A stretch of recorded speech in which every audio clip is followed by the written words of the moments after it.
یو عالم راغی مور ته وی موري وی چې تقریر وکما نو په یو تقریر می بالا عنوان مسلمانان شي بس الله پکې اثر یې خیره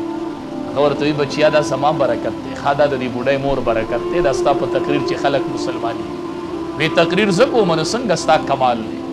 بچیا تډیر رکوټې وی تډیر معصوم وی کله چې ته معصوم وی او ته زما پخیک کی زما د میندو سره جنگ پدې نه زور ته موري ستا دا غیګ مدرسه دا دا وی غیګ دا زوام مدرسه د زمونږ دا جنگ ختم نشو زوام موري دا غیګ نه ده ته چې پکې معصوم ورواچي دا غیګ نه ده دا مدرسه ده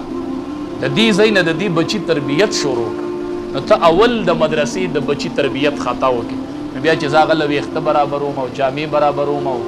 چل ورته خیم نو ډیر کلونه پی لګي نو کو تا د دې زین مال سم راولې کو مور نو ډیر آسان کار مور بچی ته وای دا زما کمال لې مور څنګه ستا کمال لې وی ته چې کله رپورټې وی او زما په غیږ کې ما غیږ کې وی کله چې به ما تعالی پي درکول او ته به وږې شو زبړم به لاړم او دس په میو کو بیا به می تعالی پي درک ما بي او داس تعالی پي نه دي درکړي نن چې ستا تقریر کې کمال لتا بیا او دس زما پي نه دي ما به او دس کو تعالی به می پي درکول نو چې دی مدرسې نه بچي زما مدرسې تراشي نو سم خیال دی انا به امام اعظم ابو حنیفه جوړیږي کنه داغه نه به امام احمد بن حنبل جوړیږي کنه داغه نه به بایزید بستامی جوړیږي کنه جوړیږي